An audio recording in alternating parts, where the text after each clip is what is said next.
받은 말씀은 하나님이 우리에게 주신 말씀은 시편 3편 1절에서 8절 말씀입니다. 여러분들 실내가 좀 더우시죠? 부채질 하시는 분이 계시는데 뒤에 에어컨을 좀 틀어주시겠어요? 여기 좀 강단 위에도 좀 예, 더운 기운이 있네요.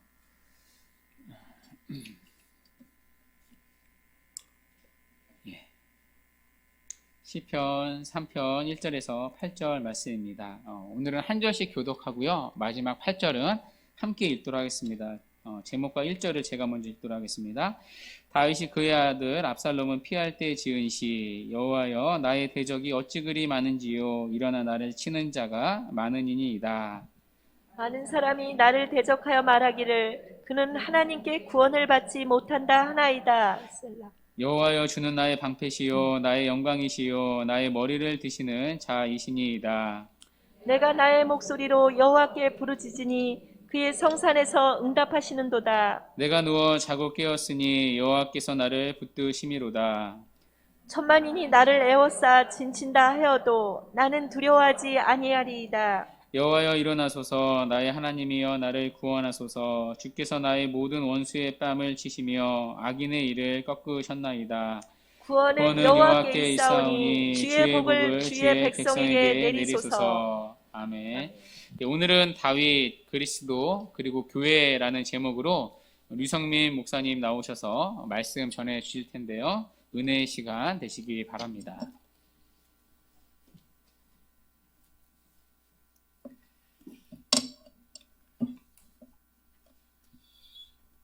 네, 귀한 교회에서 설교할 기회를 주셔서 너무 감사합니다. 부족한 사람이 전하더라도 잘 듣고 또 은혜를 받으시길 소원합니다. 10월 31일은 종교개혁 기념일로 지키고 있습니다. 저희 아이들도 종교개혁 기념주의를 잘 모릅니다. 할로윈만 알고 오늘도 할로윈 파티 한다고 뭐 옷도 사달라고 그래서 목사 자식이지만 제가 사줬습니다. 네. 종교개혁 기념일이니까 할로윈 뭐 귀신의 날이니까 이런 거 지키지 마라 이렇게 얘기하기가 어려워서 애들끼리 놀 때인데 뭐 어쩌겠습니까. 하지만 교회는 기억해야 합니다. 종교개혁 기념주일이 10월 31일이라는 거, 기념일이라는 거 꼭 기억하시고 이 일이 우리에게 어떤 의미가 있는가 우리가 잘 생각해 보셨으면 좋겠습니다. 벌써 500년이나 된 과거인데 우리와 무슨 의미가 있을까요? 오늘은 제가 시편 3편을 가지고 3000년 전에 기록된 성경과 또한 500년 전에 이루어진 종교개혁 그리고 21세기를 살아가는 우리가 어떤 관계가 있는지를 살펴보려고 합니다.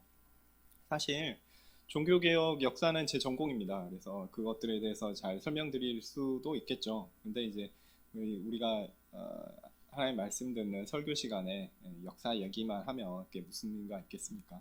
실제로 종교개혁 역사도 역사보다 중요한 것은 뭐냐면 종교개혁자들이 성경을 어떻게 대했는가라는 것이 더 중요합니다. 왜냐하면 종교개혁자들은 성경에서 자신을 향한 하나님의 뜻을 발견했고 또한 우리도 성경에서 동일한 하나님의 뜻을 발견하게 됩니다. 그리고 종교개혁자들과 같은 하나님을 우리가 믿고 있고 또 그래서 그들과 함께 참된 신앙의 교제를 나눈다라고 우리는 고백할 수 있어요. 그래서 종교개혁자들이 가진 신앙의 원리 성경을 보는 원리가 우리에게도 어떤 의미가 있는가를 살펴보는 것이 오히려 종교개혁을 이해하는 데 있어서 아주 중요한 것이다 라고 말씀드릴 수 있습니다. 자, 성경 해석이라는 건 뭐냐면 성경과 성경을 읽는 사람들의 간격을 이해하고 그 간격을 바르게 좁히려고 하는 시도라고 할 수 있습니다. 어떻게 성경을 해석하는가의 문제는 교회가 넘어지고 서는 아주 중요한 문제입니다. 이는 교회 역사 가운데 드러나죠. 대표적인 사건이 말씀드렸듯이 종교개혁입니다. 종교개혁은 성경을 바르게 해석하려는 시도 가운데 나온 결과물이라고 할 수 있습니다. 오늘 저는 시편 3편을 가지고 종교개혁의 중요한 해석 원리를 설명드리려고 합니다. 물론 이론적인 내용들을 좀 언급한다라는 것들을 미리 말씀드리고요. 하지만 뭐 걱정하지 마십시오. 이론적이라고 해서 그것이 이론적이라는 말 자체가 사실 우리가 너무 당연하게 해왔던 내용을 그냥 일반화해서 정리한 내용이기 때문에 어떤 의미에서 여러분에게는 그런 것들이 익숙하고 또 상식적인 것이기 때문에 낯설지 않을 겁니다. 다만 주의해야 할 것이요, 우리가 성경을 이해하는 데 도움이 되는 유익한 것입니다. 우리가 당연히 이렇게 해왔는데 이론적인 것은 이렇다 이렇게 말씀드리는 거니까 좀 주의해서 들어주셨으면 좋겠습니다. 자, 성경을 해석하는 데 있어서 먼저 해야 하는 것은 무엇일까요? 본문을 잘 이해하는 것입니다. 본문에 대한 바른 이해가 없이는 성경의 바른 적용은 불가능하기 때문입니다. 이는 성경 해석 역사에서도 중요합니다. 본문이 무엇을 이야기하는가를 우리는 먼저 집중해야 합니다. 그러나 본문의 이야기가 아니라 본문을 통해 자신의 생각을 전하려는 사람들이 많았고요. 지금도 많이 있습니다. 사실 종교개혁이 일어난 이유도 여기에 있습니다. 종교개혁자들이 성경을 읽다 보니까 깨달은 바가 있어요. 지금까지 알고 있었던, 배워왔던 교회의 교훈과 성경이 다른 이야기를 하고 있다는 것입니다. 그래서 좀 갈등이 생겼습니다. 이런 갈등 가운데 개혁자들은 성경이 가르치는 바가 더 중요하고 그에 맞게 교회를 개혁하는 것이 옳다라고 주장하며 일어났습니다. 그것이 바로 종교개혁입니다. 개혁자들의 인식이 맞죠? 예. 우리는 종교개혁의 전통대로 성경이 말씀하는 것에 우리를 맞추고 순종해야 합니다. 우리의 생각을 가지고 성경을 맞추면 안 됩니다. 성경은 원래 우리에게 그런 것들을 요구하는 책입니다. 왜냐하면 성경은 하나님께서 우리에게 우리의 구원과 또한 우리의 삶을 위해 주신 책이기 때문입니다. 자, 이제 이런 종교개혁의 전통 아래 시편 3편을 바르게 이해하도록 첫 번째 그 말씀의 문자적 의미에 대해서 먼저 말씀드리려고 합니다. 자, 처음부터 한번 시편 3편을 좀 볼 텐데요. 오늘 목사님이 아주 잘 읽어주셨습니다. 앞에 있는 제목까지 읽어주셨어요. 아주 좋습니다. 다윗이 그의 아들 압살롬을 피할 때에 지은 시. 이 시편 해석을 할 때 있어서 첫 걸음은 이 제목을 잘 아는 것입니다. 우리말 성경은 어떤 성경에는 이것 자체가 좀 생략되어 있는 것도 있어요. 그리고 아니면은 위에 제목의 형식으로 다른 글씨체로 되어 있습니다. 그래서 많은 분들이 이 제목을 보고 이게 성경의 내용이 아닌가 보다 하고 넘어가서 이제 본문만 읽으시는 분들이 있는데 그렇지 않습니다. 히브리 성경에 보면요, 다 이게 나와 있어요. 그래서 다른 언어로 된 그 외국어 그 성경들 중에는 요 제목 부분을 아예 1절 이렇게 해서 나온 성경들도 있습니다. 네, 오늘 이 내용이 아주 중요한데요. 오늘 본문인 3장의 제목은 다윗이 그의 아들 압살롬을 피할 때에 지은 시입니다. 제목의 역할은 주로 시편의 저자나 역사적 배경을 소개해서 좀 더 쉽게 시편을 이해할 수 있도록 합니다. 다른 말로 제목은 시편을 해석하는 일종의 틀을 제공하고 있다라고 할 수 있습니다. 그러니까 시편 3편을 이해하기 위해서는 다윗이 압살롬의 반역 때에 예루살렘에서 도망쳐 나오던 사무엘하 15장 사건들을 기억해야 합니다. 아들 압살롬의 반역 때문에 다윗은 예루살렘을 떠나 피난하고 있는 상황이었습니다. 시편 3편은 그러므로 다윗이 이런 곤란한 상황 가운데 하나님께 드린 기도다라고 할 수 있습니다. 자, 1절에서 2절 보실 텐데요. 이제 구체적인 내용을 들여다보겠습니다.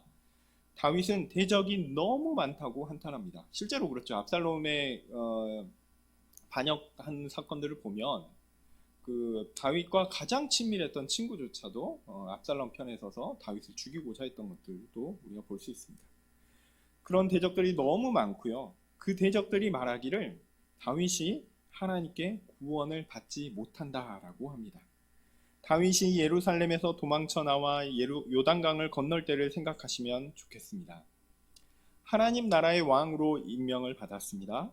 그리고 그 수도로 자신이 정복했던 도시 예루살렘을 뒤로하고 나오던 다윗의 마음, 다른 사람이 아니라 자신의 아들의 반역으로 이제는 언제 죽임을 당할지 모르는 그런 상황에서의 피난, 그런 상황에서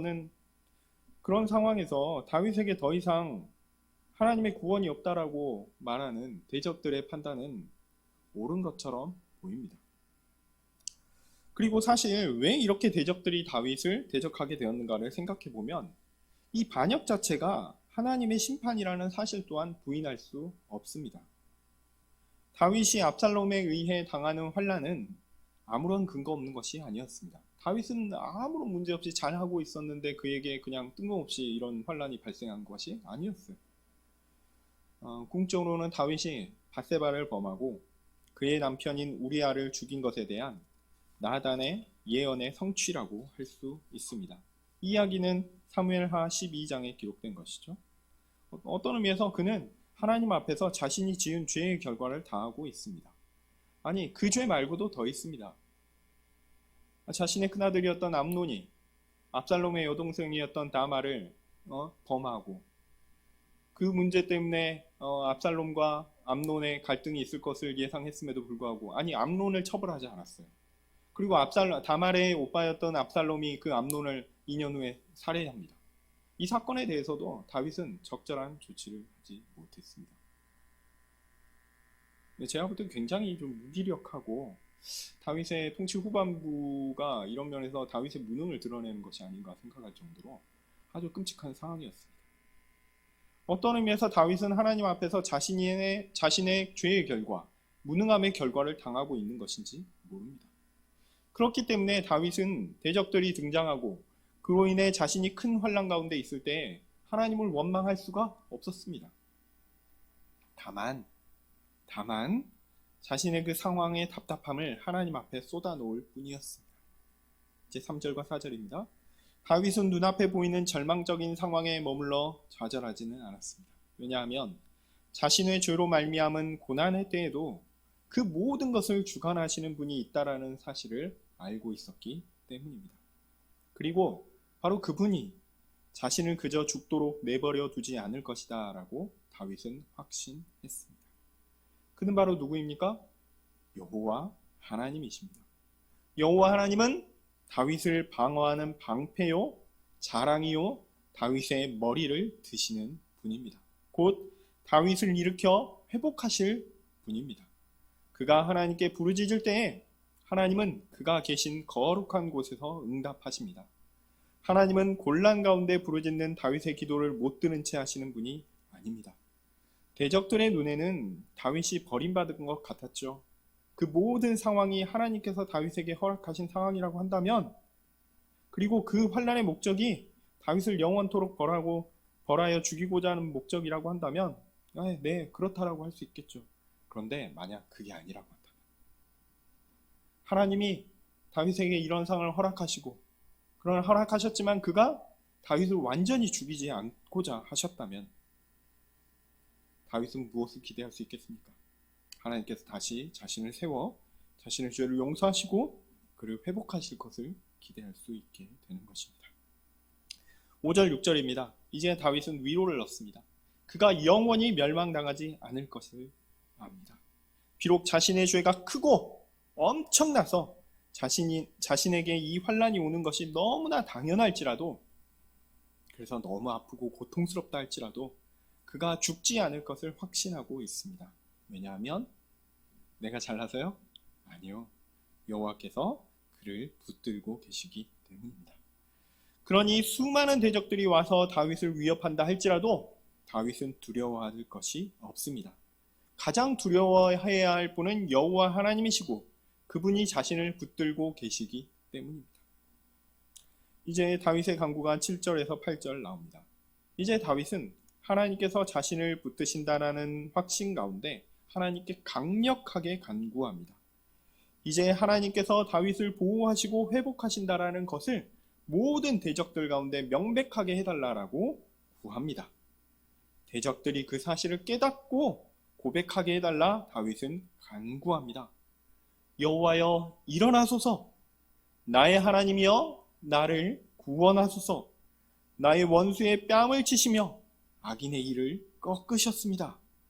구원은 여호와께 있사오니 주의 복을 주의 백성에게 내리소서. 이렇게 고백하고 있습니다. 본문을 정리해 보겠습니다. 시편 3편은 자신의 죄로 말미암아 큰 고난을 받는 다윗이 그 상황에서도 하나님께서 자신을 지키시고 보호하시는 분임을 믿고 하나님께 보호를 간구하고 하나님의 나타나심을 호소한다는 내용입니다. 이상이 역사적 맥락을 고려해서 읽는 가장 기본적인 시편 3편의 이해라고 할 수 있습니다. 자, 이렇게 본문을 역사적인 맥락에 따라서 다윗을 중심으로 한번 살펴보았고요. 그런데 이런 본문 자체의 이해에 더해서 시편이 가진 또 하나의 중요한 해석적 맥락을 보시는 것이 좋습니다. 그것은 바로 시편 전체의 맥락입니다.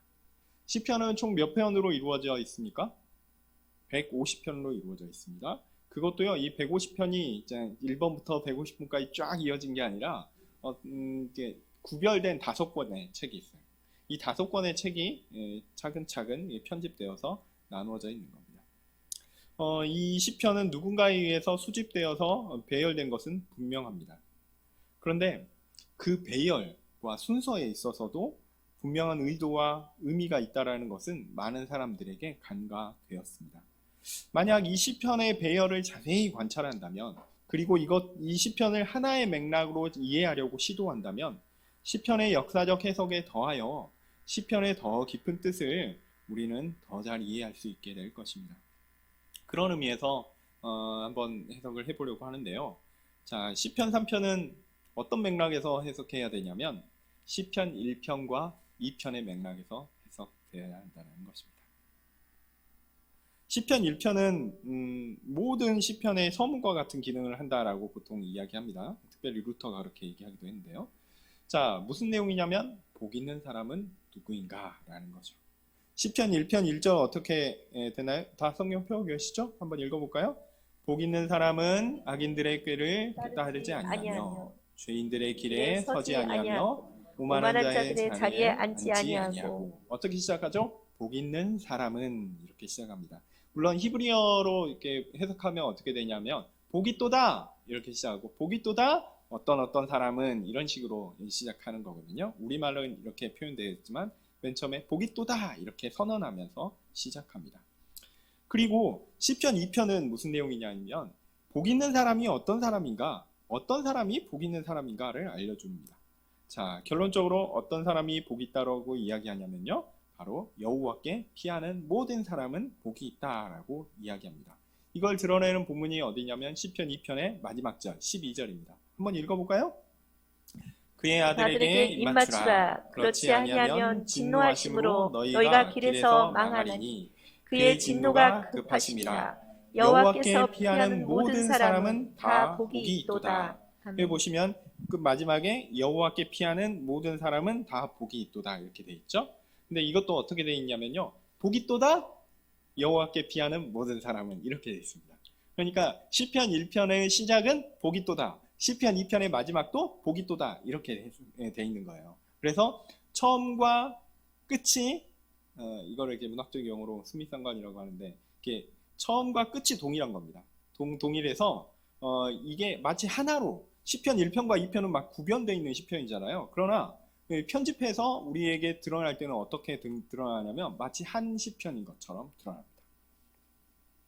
그래서 두 시편이 사실상 동일한 하나의 내용을 다룬다라는 것을 보여주고 있습니다. 그 내용이 뭐냐면 복 있는 자가 누구냐라는 거죠.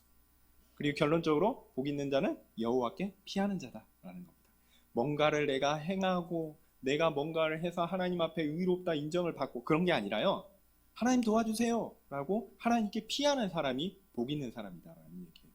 물론 뭐 오늘은 이제 그 내용을 다룰 수 있는 게 아니고 시편 3편을 다뤄야 되기 때문에 제가 그냥 넘어가겠습니다. 자, 이제 시편 3편이 이어지는데요, 이 시편에 보면 구원인과 복이라는 단어가 이게 이런 맥락에서 중요합니다. 자, 시편 3편의 의미는 뭘까요? 바로 여호와께 피하여 복 있는 사람이 이 땅에서, 이 생에서 사는 삶은 무엇이고 그가 누리는 복은 무엇인가, 이것을 알려주고 있습니다. 시편 3편은 다윗을 통해서 복받은 사람, 곧 구원받은 자가 이 땅에서 살아가면서 자신의 죄로 인하여 경험하는 고난 가운데 하나님의 도움을 부르짖고 또 하나님의 보호하심을 확신하며 하나님께 호소하는 것을 보게 됩니다. 그리고 이는 복 있는 사람이 이 땅 가운데 누리는 삶을 가리키게 되는 것이죠. 지금까지 간단하게 본문의 역사적 해석과 시편의 순서의 맥락의 의미를 본문을 통해서 좀 살펴보았습니다. 역사적 해석의 초점은 어디에 있냐면 다윗 개인의 경험에 있습니다. 그리고 시편 전체 맥락의 의미는 다윗의 경험을 어느 정도 일반화하는 경향이 있습니다. 이렇게 본문을 이해하는 바탕 위에 성경 해석은 한 걸음 더 나아갑니다. 왜냐하면 성경은 단순히 과거의 사건에 대한 객관적 진술로 그저 누군가의 경험으로 머물지 않기 때문입니다. 이는 모든 시대의 교회가 인정하는 것입니다. 다만 시대마다 특징이 있습니다. 먼저 중세시대에는 이 성경을 주로 그리스도에게 적용시켰어요. 특히 5절에 있는 내용이 중요한데요. 5절에 보면 내가 누워 자고 깨었으니 라고 나오죠.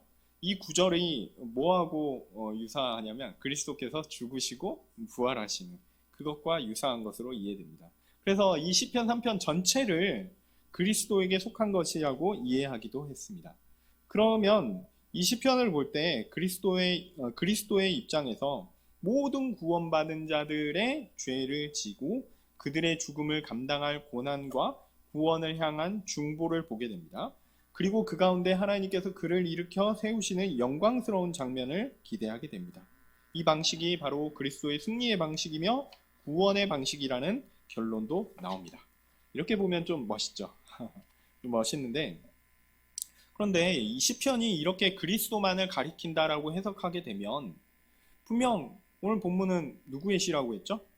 다윗의 시라고 했는데 정작 다윗의 의미는 없어져 버려요.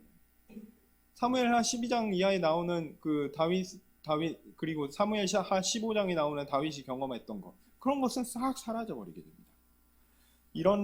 이렇게 그리스도에게 중심을 맞추고 그리스도에게만 적용하는 해석을 보통 기독론적 해석 혹은 그리스도 중심 해석이라고 부릅니다. 이런 해석의 경향은 역사적 맥락을 무시하고 해석자가 임의로 성경의 본문을 규정하는 것으로 나아가게 되죠. 결국 성경의 역사적 의미를 가볍게 여기는 모습을 보이게 됩니다. 종교개혁자들은 이런 해석을 전반적으로 거부했습니다. 그러니까 이거 좀 멋있어 보이는 해석이지만 실제로는 성경의 역사적 의미를 아주 없애버리는 부정적인 의미도 있다는 거죠.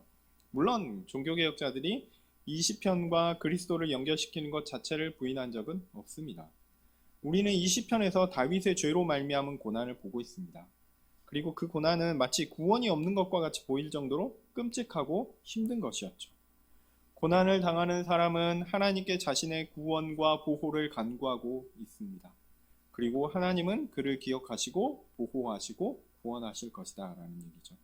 자, 이런 시편의 내용과 시편의 내용에 가장 적합한 경험을 한 사람은 누구입니까? 말씀드렸듯이 다윗입니다. 그리고 우리는 너무 자연스럽게 또 한 분을 기억하게 됩니다. 바로 십자가에서 우리 죄를 지고 고난을 받아 죽기까지 하나님의 뜻에 순종하신 예수 그리스도를 볼 수 있습니다. 물론 이 시편은 다윗이 아니라 그리스도에게만 적용될 수 있다는 의미에서 메시아 시편은 아닙니다. 보통 메시아 시편이라고 얘기하면요, 다윗이나 사람들에게 적용할 수 없고 오직 메시아에게만 적용될 수 있다라고 하는 본문만 그런 시편만 메시아 시편이라고 하거든요. 그런 면에서 시편 3편은 메시아 시편이라고 하기 어렵습니다. 그러나 다윗이 경험한 고난이 마치 그리스도의 것과 같아 보인다라는 것도 부인하기 어렵습니다. 그래서 종교개혁자들은 이 시편이 다윗의 경험이나 동시에 그리스도의 것일 수 있다라는 견해도 부정하지 않았습니다. 다만 1차적인 의미에서 분명히 다윗이 주인공이다라는 것이 개혁자들의 판단이었죠. 그러니까 다윗이 사라지면 안 됩니다. 그리스도께 가더라도 다윗이 사라지면 안 돼요. 그 기초하에서 그리스도가 드러날 수 있기 때문입니다. 여기에서 종교개혁자들의 중요한 해석 원리가 나옵니다. 바로 다윗이라는 존재와 그리스도를 일치시키는 것이죠. 다윗에게서 누구를 보냐면 그리스도를 바라봅니다. 이는 말씀드린 대로 시편을 다윗은 의미가 없고 그리스도만을 위한 예언이다라고 보는 것이 아니라 다윗이 그리스도를 가리키는 그림으로서의 의미도 있다라는 것을 보여주는 겁니다. 그러니까 다윗이 있지만 다윗을 보니 그리스도도 보이는데 이런 식으로 해석하는 거죠. 그런 의미에서 다윗은 그리스도의 예표입니다. 다윗이 왕이었던 것처럼 그리스도도 왕이시고 다윗이 교회의 지도자였던 것처럼 그리스도도 교회의 지도자이십니다. 여기에 더해서 종교개혁자들은 한 걸음 더 나아갑니다. 그들은 성경이 단지 과거의 사건에 머물거나 역사적 의미요, 혹은 우리의 구원을 이루시는 그리스도만을 가리키는 어떤 표상으로 가리키는 것에만 머물지 않는다라고 주장합니다. 무슨 얘기냐면 그냥 과거의 다윗, 그냥 과거의 그리스도 이렇게만 딱 잘라서 있지 않는다는 얘기죠. 성경이 바로 현실을 살아가는 교회의 모든 구성원에게 의미가 있는 것이라고 개혁자들은 가르칩니다. 바로 우리와도 관계가 있다는 겁니다. 다윗이 자신의 죄로 말미암은 고난 가운데 하나님을 부르짖고 의지하고 하나님의 보호를 전적으로 신뢰하며 하나님의 나타나심을 호소했던 것처럼 우리의 삶도 그렇다는 겁니다. 우리도 다윗과 같다라는 겁니다. 그렇게 종교개혁자들은 다윗을 그리스도에게 일치시킬 뿐 아니라 교회의 구성원들과 일치시킵니다. 시편 3편은 다윗의 개인의 경험을 담고 있는 것 같지만 이는 단지 그의 개인적, 역사적 경험으로 끝나는 것이 아닙니다. 오히려 그것은 그리스도가 경험할 그 일을 그림처럼 보여주는 것이죠. 더하여 교회의 구성원들이 이 땅의 삶에서 경험할 신자의 삶까지도 그려주고 있는 것이죠. 다윗을 그리스도와 일치한다라고 얘기할 때 시편 3편의 경우 그리스도가 구원자로서 어떤 절대적인 어떤 구원 사역을 행하는 그런 분으로서 다윗과 그리스도가 일치된다라는 의미라기보다는요, 제가 볼 때는 그냥 교회의 구성원 중에 예수님도 교회의 구성원입니다. 교회의 머리시잖아요. 머리로서 또한 교회의 구성원이시거든요. 그러니까 예수 그리스도도 교회의 구성원의 한 분으로서 다윗과 일치하고 있다라고 보는 것이 맞는 것 같습니다. 즉, 이 시편에서 중요한 해석의 초점은요, 다윗과 교회의 일치에 있다라고 할 수 있습니다. 전에 말씀드린 대로 중세의 많은 해석은 역사적 의미에 중점을 두지 않았어요. 그래서 다윗이 그냥 날아가 버립니다. 오직 그리스도 이렇게만 하고 그 그리스도의 영광, 높으심 이것만 상관이 있거든요. 그게 우리와는 어떻게 관계가 되어 있는가는 특별히 관심이 없어요. 그저 높으신 하나님의 독생자 그리스도를 높이고 그가 하신 일을 찬양하는 데 초점이 있죠. 그럴 때 시편은 그저 우리가 알아야 할 지식, 하나님을 향한 찬양으로서의 의미가 있을 뿐입니다. 그러나 역사적 의미를 고려할 때 그리스도가 아닌 다윗, 곧 교회의 구성원과 연관시키게 될 때 이를 바로 우리 자신과 연결시킬 수 있는 길이 열리게 되는 것입니다. 시편의 다윗은 바로 교회의 구성원인 우리입니다. 그래서 이 본문에 드러나는 다윗의 죄는요, 누구의 죄입니까? 우리의 죄입니다. 다윗이 경험하는 죄로 말미암은 고난은 누구의 고난입니까? 바로 우리의 죄로 말미암아 우리가 겪는 우리의 고난입니다. 다윗이 하나님께 구하는 보호와 위로와 찬양의 간구는 누구의 간구입니까? 바로 우리의 간구요 기도입니다. 다윗이 그리스도로 말미암은 하나님께서 그에게 주시는 구원과 은혜로 말미암은 영광은 누구의 영광이 됩니까? 바로 우리가 경험하는 영광이 되는 것입니다. 그러니 이 시편은 교회 구성원들에게 적용 가능한 아주 중요한 시편이 됩니다. 그냥 옛날 이야기, 그냥 옛날에 이런 일이 있었지라는 그런 이야기로 적혀 있거나 혹은 구원자의 놀라운 행적, 그리스도께서 놀라운 분이시지, 우리 주 예수 그리스도를 찬양합시다, 이것에만 머무는 게 아닙니다. 과거에 머물러 현재와 관련 없는 재미없는 옛날 책이 아니라는 거예요. 종교개혁자들은요, 성경을 바로 자신의 교회, 바로 나와 연관시켰습니다. 온갖 고난과 핍박 가운데서도 하나님의 보호를 믿고 하나님의 진리를 붙들고 견디며 교회를 보존하시는 하나님께 기도했습니다. 그들의 대적에게 하나님의 승리를 보게 해달라 하나님께 호소했습니다. 그리고 더하여 그들은 이 성경의 내용을 모든 시대, 모든 교회의 성도들에게 연관시키기를 원했습니다. 왜냐하면 성경이 바로 그런 본성을 가진 하나님의 말씀이기 때문입니다. 하나님의 말씀이 이런 적용을 요구한다고 그들을 믿었습니다. 그리고 그들의 생각은 옳았습니다. 3000년 전에 다윗에 의해 쓰여진 이 본문은 500년 전 종교개혁과 또 21세기를 살아가는 우리와 과연 관계가 있고 의미가 있는 것일까요? 네, 말씀드렸듯이 분명한 관계가 있고요. 분명한 의미가 있습니다. 다윗은 그리스도로 그리고 또한 교회의 구성원으로 일치가 됩니다. 그래서 시편 3편이 다윗의 시편일 뿐 아니라 성도인 우리 자신의 시편입니다. 바로 나의 시편입니다. 다윗이 고난 가운데 복 있는 자의 삶을 살았던 것과 동일하게 21세기를 살아가는 우리도 고난 가운데 복 있는 자의 삶을 살아가고 있습니다. 다윗이 의지하고 간구했던 그 하나님이 바로 우리가 지금 의지하고 간구해야 하는 하나님이십니다. 우리의 죄가 아직 많아서 여전히 이 땅 가운데 고난이 가득할 때에도 실망할 필요가 없습니다. 좌절할 필요가 없습니다. 그 죄 때문에 수많은 대적들이 우리를 대적하여 일어난다 하더라도 그것이 끝이 아닙니다. 이것을 다윗이 먼저 경험했어요. 또한 그리스도께서 경험하시고요. 또한 우리도 이를 경험하고 있기 때문입니다. 우리는 다만 어떻게 해야 됩니까? 다만 다윗이 행한 대로 또 그리스도께서 행하신 대로 하나님을 전적으로 의지하고 하나님의 도우심을 믿고 하나님께 간구해야 할 것입니다. 하나님의 승리와 구원을 대적들에게 보게 해달라 호소해야 할 것입니다. 그것이 우리가 진정 이 시편 3편에서 얻어야 할 교훈입니다. 그렇게 시편 3편은 우리 앞에 우리의 것으로 있습니다. 다윗도 그랬고요. 그리스도도 그랬고요. 아니, 우리도 그렇습니다. 종교개혁자들의 해석 원리는 우리로 하여금 여전히 우리와 관계된 살아있는 하나님의 말씀을 보게 합니다. 오늘 저는 종교개혁자들의 한 가지 성경 해석 원리를 알려드렸습니다. 다윗은 그리스도고요. 또한 교회입니다. 다윗의 경험은 그리스도의 경험이요. 또한 교회의 경험입니다. 다윗의 간구는 그리스도의 간구요. 또한 교회의 간구입니다.